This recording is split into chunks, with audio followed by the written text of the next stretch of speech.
Media, सच सबसे पहले सबसे तेज।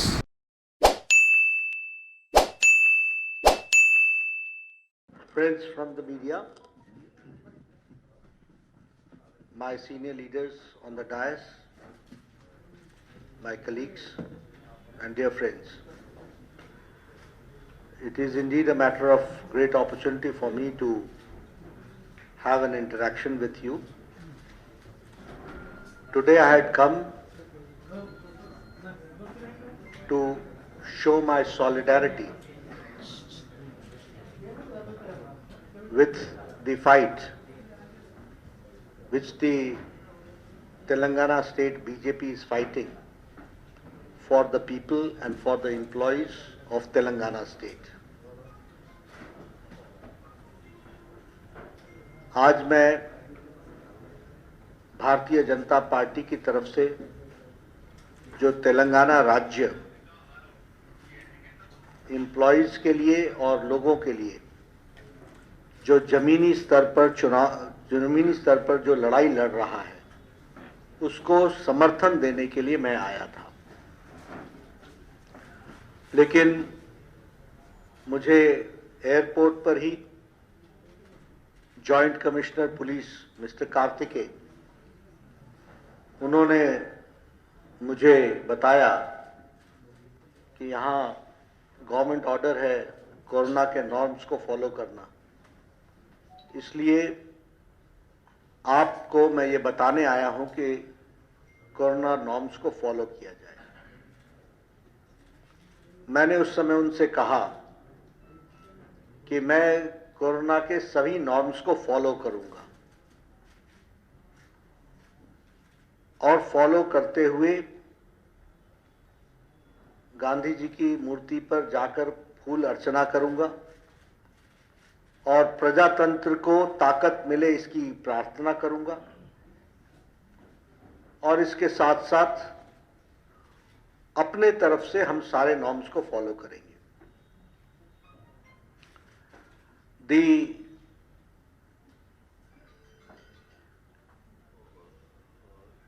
situation of the government was exposed at that point of time. When I said, now do I have the permission? He said, I don't know.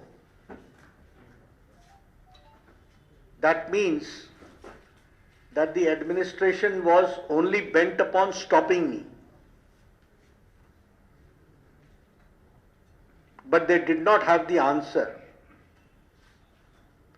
when I told them that I will go within the norms. And then they said, iska permission mere paas nahi hai, you are the best judge. Khair, I am a person and my party is a disciplined party. We went there. Mahatma Gandhi ji के आगे हमने फूल अर्चना अर्पित की और उनसे हमने शक्ति भी ली और प्रार्थना भी की। लेकिन ये सारे प्रोसेस में कोरोना को किस तरीके से उपयोग करने का प्रयास किया यह यहां पर भली भांति दिखता है। और मैं वहां जनसभा कर सकता था, लेकिन मैंने प्रोटोकॉल्स को फॉलो करते हुए और मैंने सोचा कि आपके माध्यम से, मीडिया के माध्यम से मैं अपनी बात को कहूंगा और इसलिए आपको on a very short notice I requested all of you to join me for the media briefing and you all have come. I must thank all of you. जहां तक तेलंगाना का सवाल है, केसीआर के नेतृत्व में चलने वाली सरकार गैर प्रजातांत्रिक तरीके से सरकार चल रही है। It is the most undemocratic government which is functioning. It is the last 2 days, whatever has happened, it is a murder of democracy. ये प्रजातंत्र की हत्या है जो पिछले 2 दिनों में घटनाएं घटी हैं और एक तरीके से डिक्टेटरशिप है, ऑटोक्रेसी है, तानाशाही है और यह सरकार आकंठ भ्रष्टाचार में डूबी हुई डायनेस्टिक रूल यहां पर चल रहा है, परिवारवाद चल रहा है, वंशवाद चल रहा है, जिसकी सैद्धांतिक रूप से भारतीय जनता पार्टी लड़ाई लड़ रही है और लड़ेगी और अंतिम समय तक लड़ेगी, जब तक कि हम इस वंशवाद की सरकार को, भ्रष्टाचारी सरकार को, एंटी डेमोक्रेटिक सरकार को उखाड़ नहीं फेंकते हैं प्रजातांत्रिक तरीके से, तब तक ही हम लड़ाई लड़ेंगे। अब मैं बात करता हूं जो संजय बंडी जी के साथ हुआ। सबसे पहले आप सब लोग घटना जानते हैं। ये जो जियो ऑर्डर है 317, ये एंटी एम्प्लॉय है, ये एंटी पीपल है, और being in opposition it is my responsibility and my party's responsibility to fight for the cause of the employees and fight for the cause of people. हम विपक्ष के होने के नाते ये हमारी नैतिक जिम्मेवारी है कि हम जनता की और कर्मचारियों की लड़ाई को निर्णायक मोड़ तक लड़ें, और टीचर्स की, एम्प्लॉयज यानी टीचर्स भी, बाकी लोगों के साथ भी जो ये जियो ऑर्डर इंप्लीमेंट होता है। अब शांतिप्रिय ढंग से हम अपनी वॉइस को रख रहे थे। On the pretext of corona, वैसे इनके मिनिस्टर्स हर जगह जनसभाएं भी कर रहे हैं और रैलियां भी कर रहे हैं और तो और प्रदर्शन भी कर रहे हैं, उन सब के लिए इनको छूट है। लेकिन ये जब बात आती है भारतीय जनता पार्टी की, तो उसको रोकने का प्रयास होता है। संजय बंडी ने उस दिन शांतिप्रिय ढंग से धरना देने का तय किया था। इन्होंने कोरोना जियो रूल्स दिखाए। इस बात को ध्यान में रखते हुए संजय बंडी ने अपने एमपी वाले कार्यालय में रात का जागरण रखा, और जागरण शांतिप्रिय ढंग से रखा, और पुलिस ने पहले वहां एम्प्लॉयज को, टीचर्स को आने से रोका, अरेस्टिंग की, और संजय बंडी जी के यहां उनके ऑफिस में जाकर गैस कटर से लेकर के स्टील के रॉड्स को और कोलैप्सिबल डोर्स को और बाकी दरवाजों को काटा। काटने के बाद अंदर घुसने के बाद अश्रु गैस अंदर डाला, पहले वाटर कैनन चलाया, और फिर संजय बंडी को मैन हैंडल करते हुए और कार्यकर्ताओं पर लाठीचार्ज करते हुए संजय बंडी को अरेस्ट किया। ये अनडेमोक्रेटिक नॉर्म्स का जीता जागता तस्वीर है। I am ashamed to say that we are in 21st century. Rule of law में एक ऑटोक्रेटिक केसीआर किस तरीके से बिहेव कर रहे हैं, यह भी हमको ध्यान में रखना चाहिए।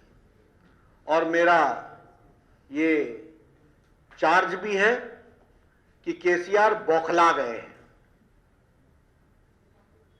केसीआर ने अपना आपा खो लिया। He has lost his mental balance. और ये तब हुआ है जब दुबाका में धमाका हुआ है और हुजूराबाद में हुजूर को फटका लगा है। इसने इनका मेंटल बैलेंस खो दिया है। He has lost his sense of proportion, the way he is behaving. अभी मैं डेमोक्रेसी की बात कर रहा हूं। आपके यहां धरना चौक पर धरना देना बंद हो गया by government orders, and High Court had to intervene. And first to take the opportunity was KCR himself as Chief Minister sitting on dharna. क्या ये कैसा प्रदेश है? किस टाइप के नॉर्म्स को लेकर के लोग काम कर रहे हैं? तो यह प्रश्न इसको जनता तक पहुंचाना हमारी जिम्मेवारी है। उसको हम बिल्कुल पहुंचाएंगे, उसको हम करेंगे। ये हाई हेडेडनेस और ये हाई हैंडेड जो एटीट्यूड है, इसको हम इसके खिलाफ हम लड़ाई लड़ेंगे, ये हम कहना चाहते हैं। जहां तक करप्शन का सवाल है, मैंने 2 साल पहले भी आकर के कहा था कि this state is proving to be one of the most corrupt states, and all under the direction of Chief Minister. मैंने पहले भी कालेश्वरम के बारे में बातचीत की थी। Kaleshwaram has become an ATM for KCR. हमारे हिंदी में कहते हैं कि ये दूध देने वाली गाय हो गई है। The original project was of 36,000 crores. Now the project is 1,20,000 crores. And the water has reached only his farmhouse and to none others. This is the situation. If I talk about Palamuru Rangareddy, inauguration हो गया, पैसे लग गए, एक drop water नहीं पहुंचा है। This is the situation. Mission Bhagirathi, पैसा लग चुका है, एक ड्रॉप वाटर नहीं पहुंचा है। This is the state of corruption, of height of corruption of KCR's government, which we have to understand. मैं बहुत से उदाहरण दे सकता हूं, but this is the most corrupt state and he is one of the most corrupt administrator, chief minister who is working. That is what I would like to say. As far as dynastic rule is concerned, बेटा, बेटी, भांजा, अभी पोता तैयार नहीं है, लेकिन हर एक तरीके से it's a family rule, it's a dynastic rule and it is a question on democracy. एक प्रजातंत्र पर एक प्रश्न है और हम यह लड़ाई जनता को नीचे तक लड़ेंगे, ये हम आपको बताना चाहते हैं। जहां तक हमारी लड़ाई है, मैंने पहले भी कहा था, केसीआर साहब का जिस तरीके से उन्होंने संजय बंडी को अरेस्ट किया है, विनाश काले विपरीत बुद्धि, एंड दिस इज धर्म युद्धम। हम ये धर्म की लड़ाई लड़ेंगे और प्रजातांत्रिक तरीके से लड़ेंगे। We will take all legal recourse and we will take all democratic things, democratic methods. हम प्रजातांत्रिक तरीके से इस लड़ाई को निर्णायक मोड़ तक लड़ेंगे और हमारी भारतीय जनता पार्टी को कितना भी रोको, हम रुकने वाले नहीं हैं। अगर हमारे संजय बंडी को अरेस्ट किया है तो हमारा डेली धरना भी चलेगा, हम इसको आगे भी बढ़ाएंगे। आज मैंने शुरू किया है, कल कोई और आएंगे, लेकिन इस लड़ाई को हम निर्णायक मोड़ तक लड़ेंगे, ये हम आपको बताना चाहते हैं। जहां तक मैंने आपके साथ कहा है कि राजनीतिक तरीके से लड़ेंगे, ये नेशनल पार्टी के तरीके के लिए केसीआर जिस तरीके से बिहेव कर रहे हैं उसका पर्दाफाश करना, ये हमारी राष्ट्रीय जिम्मेवारी भी है और प्रादेशिक जिम्मेवारी भी है, जिसको हम निभा रहे हैं। मैंने तो कोरोना के सारे नॉर्म्स फॉलो किए, and that is why your police commissioner did not have any answer. He thought that I will take law and order in my own hands. We know how to fight democratically and how to see that we do not overstep the laws, but at the same time हम प्रजातांत्रिक तरीके से लड़ते हैं। लेकिन आपने corona कहा तो मैं हमेशा ये कहूंगा कि केसीआर, कोरोना तो बहाना है, सही में तो प्रजलू को दबाना है। आप दबाने पर लगे हो, ये तेलंगाना की प्रजलू को आप दबा नहीं सकते, ये बहाना है कोरोना का। और मैं कहने के लिए नहीं कह रहा हूं, आपको एक छोटा सा, सिर्फ आपकी मेमोरी को शार्पन करने के लिए थोड़ा सा मैं दृश्य आपको दिखाना चाहूंगा। आप जरा इसको भी देख लीजिए कि कोरोना की दुहाई देने वाले బాధ అది ఏమంటుందంటే కరోనా వస్తే మాస్క్ ఇచ్చే పరిస్థితి లేదు. కరోనా వస్తేనే అధ్యక్ష వీళ్ళకి ఇంతమంది కూర్చొని ఎంతమంది మనం అధ్యక్ష స్టాఫ్ మనం అంతా కలిపి 120 మంది ఉంది. ఒక్కరికైనా మాస్క్ ఉన్నదా? అంటే మనం చచ్చిపోతాం. మరి ఏ ఒక్క ఆరోగ్య మంత్రి గారు వచ్చిన దేవుడి వల్ల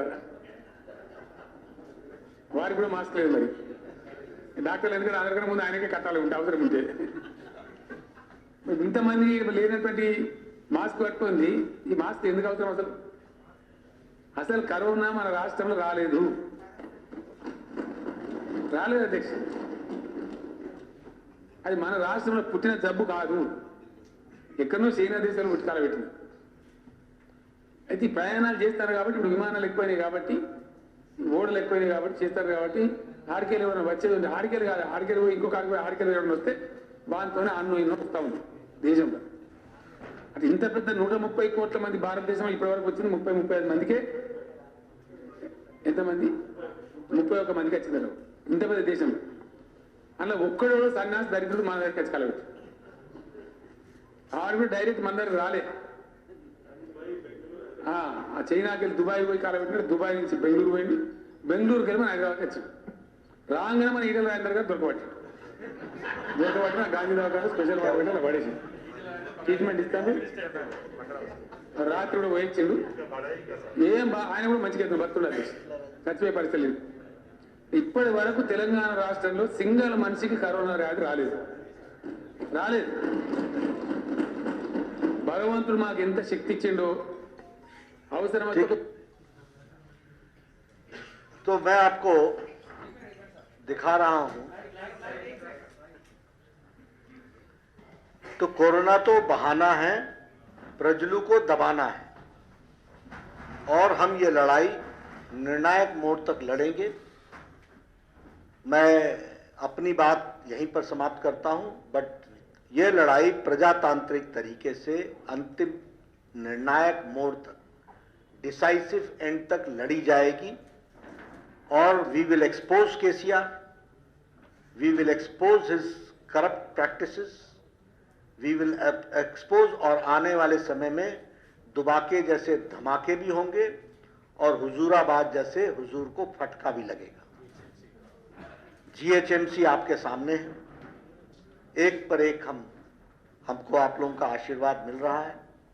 भारतीय Janata Party is an ideological based party with a mission, and we will go ahead with our mission. That is what I have to say. मैंने मित्रों अपनी बात यहीं समाप्त की है।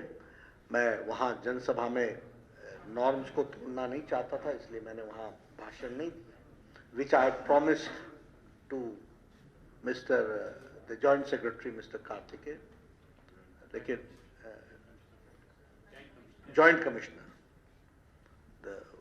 मैं अपनी बात यहीं समाप्त करता हूं और आप सबके माध्यम से तेलंगाना की जनता से निवेदन करता हूं कि भारतीय जनता पार्टी को आप इस लड़ाई में, एम्प्लॉयज़ की लड़ाई में, टीचर्स की लड़ाई में, जनता की लड़ाई में आप आशीर्वाद दीजिए।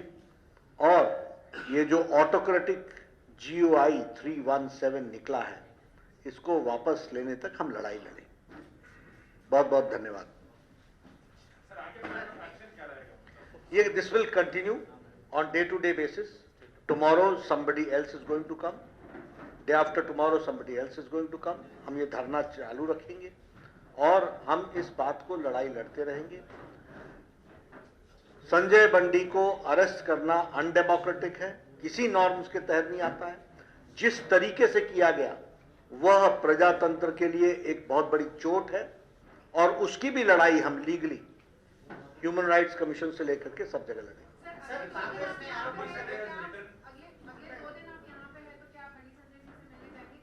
किनसे बताइए, हम उसके बारे में बात करेंगे क्योंकि अदर प्रोग्राम्स भी हैं, उसके साथ हम उसको एसिमुलेट करेंगे। सर, इधर एक आरोपण है कांग्रेस सर, आपके अधिकार है सेंट्रल में, क्यों विचार नहीं कर रहे?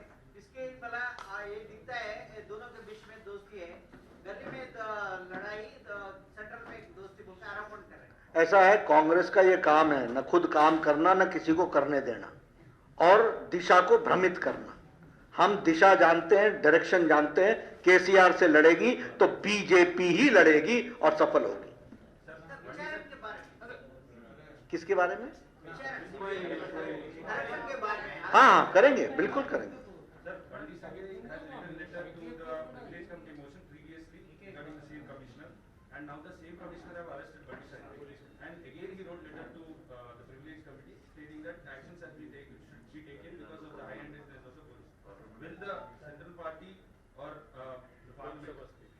Lok Sabha speaker will take action accordingly.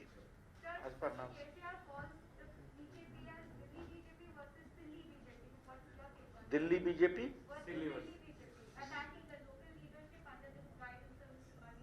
You see, that is his strategy. But our leaders are not, they are very mature leaders, and that is why you can see that daily new, very people who are ground, who have got strong base, they are joining BJP. And this is being done by the mature leaders of BJP only. And that is why the BJP is becoming stronger day by day. Sir, also, I want to add another question. Kejriwal is saying that he should follow COVID protocols and he is COVID positive now. And his videos of mass gatherings in Chandigarh is viral. What would you like to say on that? About KCR. Kejriwal. See, today I would like to focus on KCR. When I go to Delhi, I'll talk to Kejriwal about Kejriwal.